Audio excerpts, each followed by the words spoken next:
Joins me now. 53 seats, not too bad. Could be 54. First off, Senator, what are we hearing about the Kari Lake race out there in Arizona?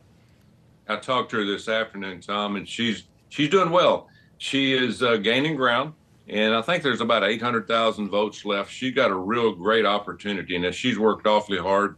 She's a great conservative. We'd love to have her in Washington, D.C. She speaks the same as Donald Trump and J.D. Vance, and she'd be a great help to get this country turned around again, because we're in, as you know, we're in bad trouble, and we've got to start swimming downstream instead of upstream. And she's got a great chance.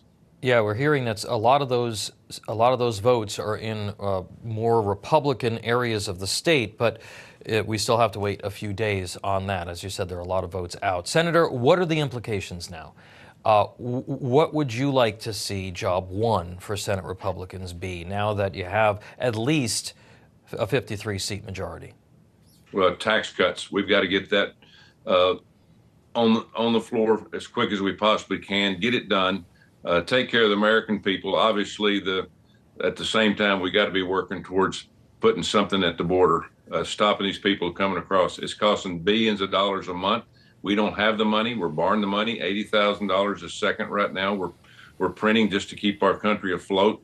A lot of people are feeling good about what happened in the election, but I tell you, President Trump, who I've got to know quite well over the last few years, has got his hands full, and he's putting together a great team. But we all got to be on board, especially the House and the Senate. We got to be on board. We got to help President Trump and J.D. Vance get this agenda going. We can't waste one day. Now, 53 is a good number, and it's certainly enough to pass tax reform, do some of the things that President Trump had promised to do during the campaign. How hard do you think it's going to be to keep everybody on the reservation, and also ensure that you don't add to the deficit and you can pay for these cuts, which I think is going to be a lot of people are going to say is going to be important? Yeah, there's got to be a lot of work to be done. President Trump's putting together a very smart group. Obviously, he promised, no tax on Social Security, no tax on tips, no tax on overtime. And I think those are great things. We need to help the American people out. We're a lot worse shape than what a lot of people think, Tom. The inflation is going to continue to grow.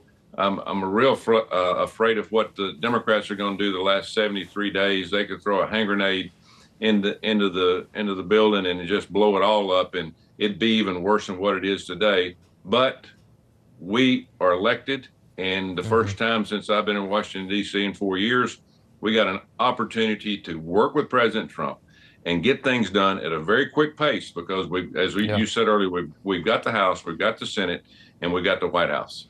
One of those disruptive moves, Senator, could be a Supreme Court nomination. Democrats today seem to be pushing for Justice Sonia Sotomayor to retire right now so they can appoint a Supreme Court justice before they lose the majority in the Senate and they lose the presidency. How would the GOP members of the Senate react to such a maneuver?